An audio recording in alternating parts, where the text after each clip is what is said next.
Selamat datang lagi di channel Butuh Film Gan bersama saya Wawan. Jos. Kali ini kita akan bahas cerita singkat anime Fruits Basket Season 1 bagian pertama. Tapi sebelum masuk ke ceritanya, kita mau ngingetin ke kalian, jangan lupa untuk klik subscribe dan like juga guys. Ayo sama-sama bantu channel ini supaya memberikan hiburan ke semua orang, oke? Cerita dimulai dari seorang gadis bernama Toru Honda. Dia adalah seorang siswa sekolahan yang tinggal di bukit dengan tendanya. Dia menyusuri jalan di bukit menuju ke sekolah sampai akhirnya menemukan sebuah rumah dan dihampiri oleh seseorang yang bernama Shigure Soma.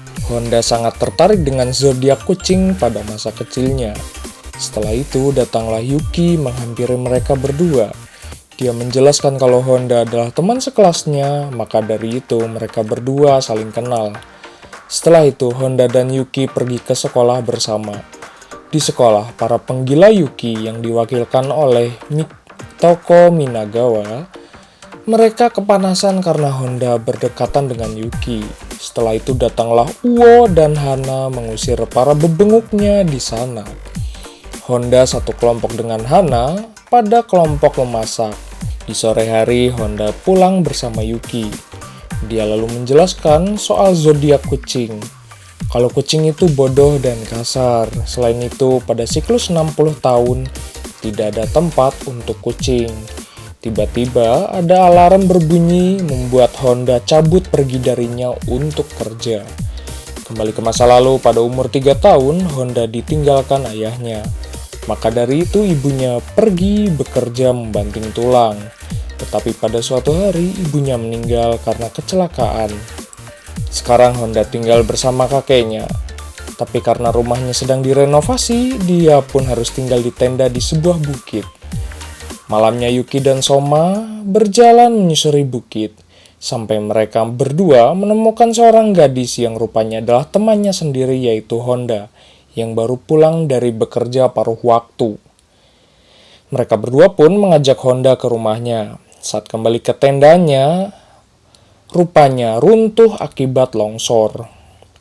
Honda diajak mereka berdua untuk tinggal di rumahnya sementara waktu. Paginya Honda bangun dan ketar-ketir karena barangnya belum diselamatkan. Tetapi Yuki membantunya untuk membawa barang tersebut.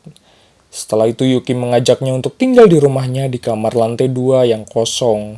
Saat mendatangi kamar tersebut, tiba-tiba ada seseorang yang menjebol atapnya, yang rupanya adalah Kyo, saudaranya sendiri.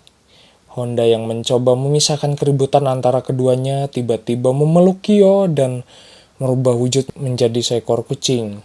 Saat semuanya berubah menjadi zodiak hewan, Honda yang ketar-ketir didatangi oleh pengirim paket ke rumah itu. Shigure yang berubah menjadi zodiak anjing menerima tanda tangan paket tersebut. Shigure menjelaskan kalau keluarganya dikutuk oleh zodiak. Setelah itu mereka semua berubah kembali menjadi manusia dan tanpa menggunakan sedikit pun celana gemes. Kyo bertanya-tanya tentang Honda yang ikut dalam keluarga tersebut. Hingga akhirnya dia menghujamkan diri ke meja dan mengakibatkan kening Honda terluka. Yuki yang tidak terima, dia pun menggaplok Kyo karena melukai Honda. Setelah itu mereka berdua pun ribut hingga pertarungan pun dimenangkan oleh Yuki. Sedangkan Kyo harus kecebur ke dalam kolam. Honda pun menyadari kalau mereka saat ini terlambat masuk sekolah. Di sekolah Honda dihampiri oleh Hana dan Uo bertanya-tanya tentang keterlambatannya. Namun Honda mengatakan kalau dia ketiduran. Geng Pangeran Yuki pun menggibahnya karena terlambat. Di sore hari, saat pulang, tiba-tiba Honda dipanggil oleh Yuki ke sebuah ruangan. Menjelaskan agar dia dapat merahasiakan kutukan yang terjadi pada dirinya. Jika Honda mengingkarinya, keluarganya akan menghapus seluruh ingatannya. Sesampainya di rumah, Kyo yang gelagapan ingin mencoba meminta maaf kepada Honda atas kejadian tersebut. Shigure pun menerima Honda untuk tinggal bersama asal dapat menjaga rahasia. Setelah itu Honda membuat masakan dan membereskan dapur. Masakan yang dibuat Honda dicicipi oleh Yuki dan rasanya sangat enak. Saat makan, Shigure dan Kyo saling ribut karena Kyo akan masuk sekolahan.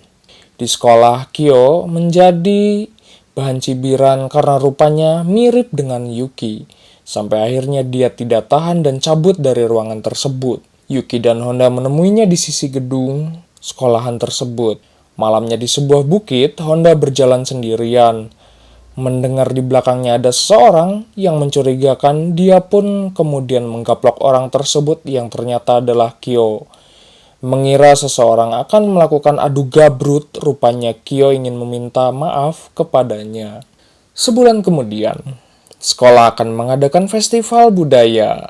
Di sebuah ruangan kelas, Honda mengusulkan untuk membuat nasi kepal. Bebenguk Pangeran Yuki mencibir ide dari Honda. Namun Kyo mengusulkan ide nasi kepal dengan jiwa-jiwa psikopat. Namun ide itu ditolak mentah-mentah oleh semuanya. Setelah itu, Kyo squee-living di atas atap sekolah.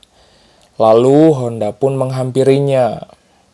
Kembali di kelas, Honda dan para bebenguknya mengajak Kyo untuk bermain gaple.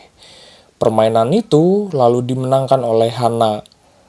Malam itu, sepulang kerja, Honda turun dari atas gedung melalui tangga. Tiba-tiba ada seorang gadis yang menanyakan dirinya. Karena tidak tahu arti ucapan dari gadis tersebut, Honda pun panik dan diberikan kecupan jigong dari gadis tersebut. Mendapatkan casan energi jigong dari gadis itu, Honda lari ngibrit keluar. Tiba-tiba datanglah Yuki menjemputnya di malam itu. Di rumah saat hujan deras, Yuki pergi keluar untuk menyelamatkan markas rahasianya. Tetapi Honda ingin ikut membantunya. Di bukit itu, Honda yang hampir Soledad diselamatkan oleh Yuki. Sesampainya di markas itu, rupanya adalah tempat ladang sayuran. Yuki menyelamatkan sayuran itu dengan menutup terpal. Paginya setelah hujan, Yuki memanen daun kucai. Hasil panen itu di dapur, Honda membuat nasi kepel dari daun kucai. Kyo kemudian mencoba nasi kepel tersebut, namun sayangnya dia tidak suka daun kucai. Maka dari itu dia membuat nasi kepelnya sendiri. Honda pun terkesima dengan kemampuan membuat nasi kepalnya. Setelah itu di luar rumah, tiba-tiba ada seorang gadis yang mendatangi tempat tersebut. Yang rupanya dia adalah kekasih Kyo yang sengaja datang dari jauh. Gadis kekasih Kyo itu bernama Kagura Soma. Dia pun masuk terbirit-birit untuk menemui Kyo. Kagura pun rindu karena sudah 4 bulan tidak bertemu dengannya. Kagura menghajarnya dengan puas. Shigure juga menjelaskan kalau Kagura juga bagian dari zodiak hewan. Honda yang penasaran dengan zodiaknya, namun Shigure hanya memintanya untuk memperhatikan perilakunya saja. Setelah puas beradu mekanik antara Kyo dan Kagura, mereka kembali berkumpul di ruangan tamu. Menjelaskan kalau Kagura adalah kekasih Kyo. Dengan belak-belakan kepada Honda bahwa Kagura sangat mencintai Kyo sepenuhnya. Karena kebanyakan ngacoblak, Kyo membungkam cangkemnya. Setelah itu, Kyo bertanggung jawab untuk memperbaiki kerusakan di rumah akibat adu gabrut dengan Kagura. Setelah itu, Kagura menyiapkan makan malam untuk seluruh orang di sana. Saat akan makan, Kagura menghampiri Kyo di kamar dan mengajaknya makan. Tetapi Kyo menolaknya. Hingga akhirnya dia dihajar kembali dan membuat makanan yang disajikan akhirnya mubazir. Setelah itu Kagura pun belanja makanan ke sebuah minimarket. Setelah itu Kagura kembali membuat masakan hamburger. Honda mencari-cari Kyo yang rupanya sedang ngagoleprak di atas atap. Setelah menggunakan rayuan mautnya, Kyo pun berhasil bergabung dengan lainnya untuk makan. Namun, makanan yang disajikan untuk Kyo diberikan telur yang spesial oleh Kagura untuknya. Esoknya di pagi hari ada tukang loper koran. Tiba-tiba Kagura pun berubah menjadi babi. Di sekolah, tiba-tiba Honda ditelepon oleh keluarganya dan mendapat kabar mengagetkan. Anyway, cukup segini pembahasan ceritanya. Sampai jumpa di video berikutnya. Bye-bye.